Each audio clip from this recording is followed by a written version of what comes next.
Gak pakai lama Rio teriak dari bangku Roka. Dia ngomong gini, "Permisi Mbak, Mas, bioskop sudah tutup, mohon dipersilahkan keluar." Dibilang kayak gitu, orang itu nggak menjawab, Dia diem aja, bener-bener kayak yang gak ada respon.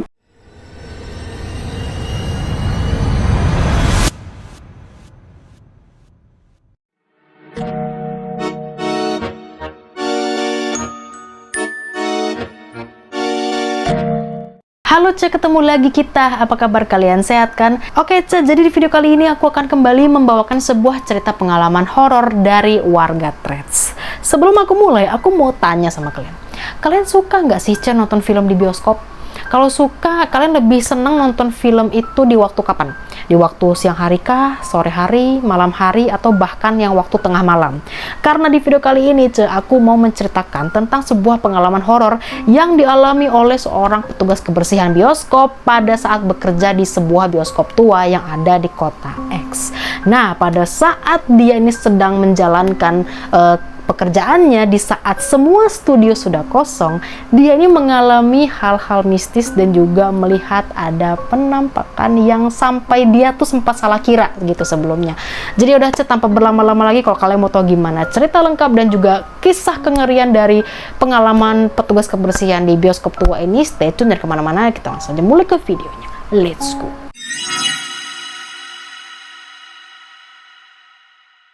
Oke, jadi cerita ini dialami oleh seorang pria yang kita sebut aja nama narasumbernya dengan nama Rio ya. Jadi ceritanya gini, sekitar tahun 2013 atau tahun 2014-an, Rio ini dulu pernah bekerja sebagai petugas kebersihan di sebuah bioskop tua yang terletak di kota X. Karena dia tidak menyebutkan nama kotanya ya, demi privasi. Tapi kata dia sih sekarang bioskopnya sudah jadi bagus karena sudah direnovasi. Makanya kayak ya kelihatannya sih biasa aja sekarang ini ya, cuman ya waktu tuh nggak begitu gitu, bentuknya agak agak serem kali ya. Nah, kata dia memang waktu itu film Midnight itu masih rame pengunjungnya dan memang masih sering tayang gitu ya.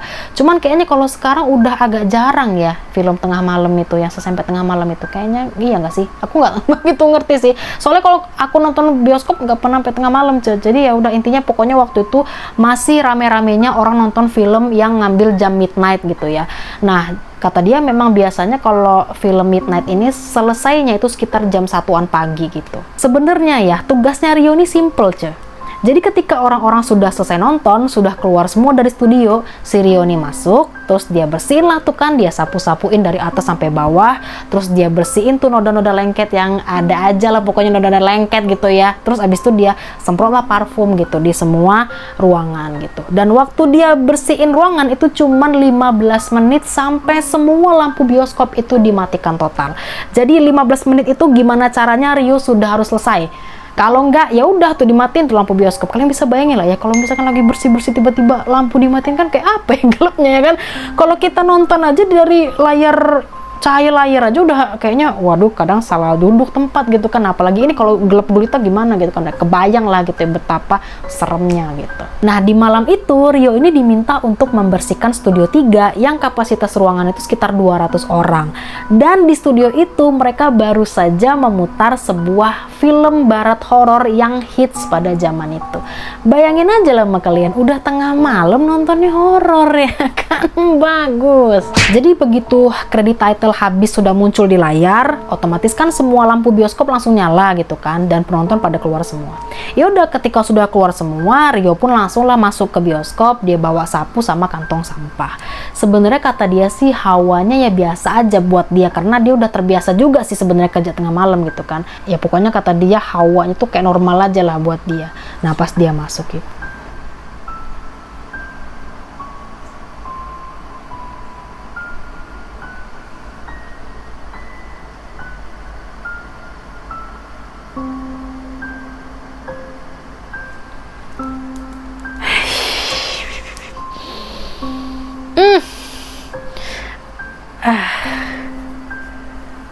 Oke, itu hanya lanjut ya, anjir merinding. Nah, ketika masuk di studio, Rio ini merasa bahwa hawanya kayak dingin gitu loh, hawanya dingin, terus dia merasa juga kok ada bau-bau apek dari karpet yang bercampur dengan bau kaki gitu lah ya. Jadi udah akhirnya sama dia pun dibersihin lah ya kan studio itu. Nah, sesuai SOP, membersihkan studio itu harus dari atas dulu, dari A, nanti kalau udah selesai langsung ke B, ke C, ke D, dan seterusnya sampai ke bawah ya kan. Nah, pada saat itu posisinya Rio ini nyapu sendirian di studio itu karena partner dia itu katanya disuruh ngumpulin plastik sampah gitu, maksudnya biar cepet gitu kan, bagi tugas. Yaudah tuh akhirnya disapulah sama dia ya kan, dari A, B, C, D, dan E. Nah, ketika lagi membersihkan row E, tepatnya di bangku E12, dan dia tuh posisinya lagi nyapu di bagian kolong, tiba-tiba dia merasa kok sapu dia ini kayak nyangkut gitu loh, udah dikeluarin paksa sama dia nggak bisa keluar. Terus Rio tuh mikir gini, oh apa jangan-jangan di bawah kolong ini ada botol minum atau kotak popcorn gitu ya. Nah, makanya sama dia cobalah ambil pakai tangan gitu kan, diraba gitu. Ketika dia lagi raba-raba, ini apa gitu loh, karena dia merasa teksturnya tuh lembek dan basah, tapi bukan minuman tumpah. Ya udah ditariklah sama dia keluar ya kan. Pas diambil gini, dia melihat, oh ini tuh gumpalan tisu yang udah dibungkus rapi gitu, Ketika dibuka sama Rio, gumpalan tisu itu ada isinya, Dan kalian mau tahu nggak isinya apa? Isinya itu ternyata ada bunga-bungaan sama rambut yang udah layu kecoklatan, dan juga ada potongan kuku. Dan kata Rio sih sebenarnya waktu itu ya, kalau mereka menemukan ada barang-barang yang aneh gitu ya, sebenarnya sih wajar-wajar aja. Karena katanya dia juga pernah menemukan kayak kantong isi pembalut, buat kantong isi pipis, abis itu masker muka dan lain-lain. Jadi kayak oh ya udah, jadi kayak biasa aja gitu. Akhirnya sama dia gumpalan tisu tuh dibuanglah kotak sampah ya kan. Tapi dia tuh merasa merinding gitu loh setelah membuang si gumpalan tisu itu. Dia tuh merinding kayak merasa gimana ya, kayak ngapain sih gitu orang-orang tuh bawa barang-barang kayak gitu, dan siapa gitu orang gila yang bawa barang-barang kayak gitu ke bioskop tuh buat apa? Udah tuh dia nggak ada pikiran aneh-aneh lagi, dan dia lanjutlah nyapu ya kan, semakin ke bawah semakin ke bawah. Nah, ketika dia lagi nyapu nih ya kan, lewat ke row J, K, L, dia merasa kok lama-lama suasananya semakin hening ya gitu. Dan dia tuh mendengar kalau suara sapu lidi dia itu srek-sreknya tuh menggema banget di satu studio itu, Jadi kayak satu studio itu nggak ada suara lain selain suara sapu lidi dia. Nah, ketika dia lagi menyapu nih, tiba-tiba Rio ini notice sesuatu, di dalam studio tersebut. Kalian mau tahu nggak apa yang dilihat sama Rio? Ternyata Rio ini melihat di bagian bangku row P, yang mana P ini kan adalah bangku paling depan, deket sama layar bioskop ya kan. Di bagian row P, tepatnya di bangku P1 paling pojok sebelah kiri deket pintu darurat, dia melihat di sini ada orang yang lagi duduk di bangku itu sendirian, dengan posisi dia tuh lagi menghadap ke layar bioskop. Jadi kayak lagi ngelihat gini loh, Nah, sedangkan si Rio itu kan posisinya lagi di belakang ya kan, jadi dia melihat cuman kayak dari kepalanya doang gitu, dan kepalanya itu kayak madep lurus ke layar bioskop. Dan kalian mau tahu nggak, sebenarnya layar bioskop itu sudah mati. Jadi kalau dipikir kayak ngapain ya tuh orang gitu kan, kok duduk di situ gitu, nggak keluar-keluar gitu kan, aneh nggak sih? Tapi di sini lagi-lagi Rio masih berpikir positif, Dia mikir kayak, oh mungkin itu orang lagi nungguin pacarnya kali ya, mungkin pacarnya lagi ke toilet gitu kan, dia nunggu di situ, atau mungkin dia ketiduran kali ya gitu. Nggak pakai lama Rio teriak, dari bangku row K. Dia ngomong gini, "Permisi Mbak, Mas, bioskop sudah tutup, mohon dipersilakan keluar." Dibilang kayak gitu, orang itu nggak menjawab, Dia diem aja, bener-bener kayak yang gak ada respon, gak ada jawaban, gak ada respon, bahkan dia gak bergerak sama sekali, Di sini perasaannya Rio tuh sebenarnya udah kesel, tapi dia ada perasaan takut juga gitu kan. Terus dia mikir kayak, udahlah aku samperin aja lah orang inilah, dia tadi dipanggil gak respon gitu kan. Nah, posisinya si Rio ini kan ada di bangku row K. Dari row K ke row P itu nggak jauh, cuma 7 meteran lah kira-kira. Kayak cuma ngelewatin beberapa anak tangga aja terus nyampe kan ke row P. Akhirnya disitu dia memutuskan untuk nyamperin lah si orang ini kan.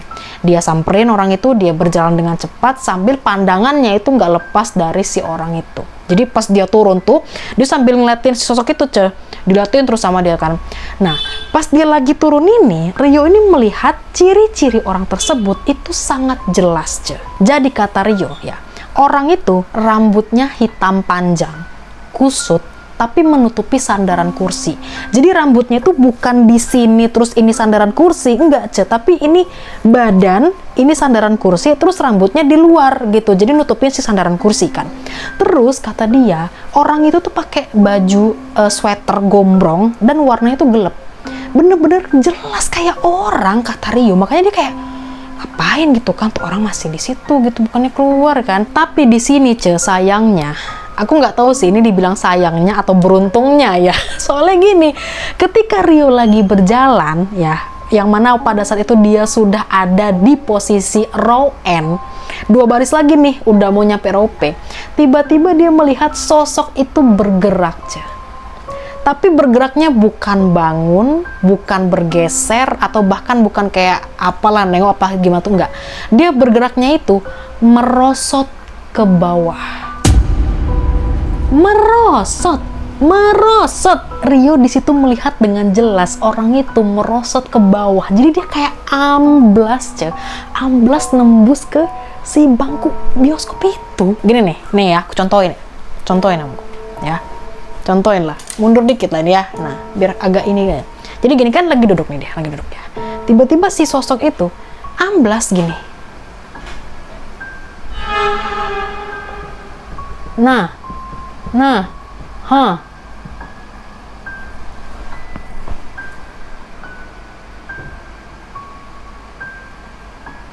kok ngeri ya. Terus yang semakin aneh, pada saat dia lagi merosot itu sama sekali nggak ada suara aja. Ya kayak hening aja, nggak ada suara minta tolong, nggak ada suara berisik atau apa gitu, nggak ada. Jadi bener-bener kayak dia nyelup ke bawah, merosot gitu aja. Kalau dipikir ya itu bukan orang ya, nggak mungkin orang kan merosot ke bawah tuh gimana ceritanya gitu, karena ya ngapain gitu orang merosot begini, kan nggak ada kerjaan ya, mending dia berdiri sekalian atau dia apa kayak nengok apa kayak, itu bener-bener nggak ada, kayak belas gitu, kayak disedot ke bawah gitu. Lalu apa yang terjadi dengan Rio Ce? Ya jelas dia melihat kejadian itu panik Ce, panik nggak karuan, dia takut, dia shock, dia kaget melihat kejadian itu, dan dia langsung lah lari kenceng ya ke arah atas, dan semua peralatan kebersihannya tuh ditinggal semua sama dia di bawah. Bodoh amat lah kata dia, yang penting keluar dulu lah. Ngeri juga kan, ya shock lah dia Ce, takut gitu kan kondisi, apalagi dia sendirian gitu kan. Lari ngibrit dia ya kan ke atas, terus langsung lah keluar studio. Berarti ini posisinya mungkin si pintu studio itu di atas kali ya gitu, ya nggak tahu juga sih, soalnya kata dia lari ke atas, berarti ya pintunya di atas dong, nggak mungkin kalau lari ke atas pintunya di bawah ya kan. Lari keluar studio dan dia akhirnya menenangkan diri di ruangan pos atau kayak ruangan loker karyawan gitu. Dah di situ dia menenangkan dirinya, masih kayak nafas tersengal-sengal, kayak muka udah pucat, keringetan segala macam. Dan kalian tahu nggak, ketika Rio lagi di dalam sana, itu ada Pak Dadang, kayaknya itu juga staff di sana gitu. Dan Pak Dadang ini kayak sudah memperingatkan Rio sebenarnya, tapi kayak Rio ini agak ngeyel gitu ya. Jadi Pak Dadang tuh ngomong gini ke Rio, udah sering dibilangin, mending kalian berdua aja kalau bersih-bersih.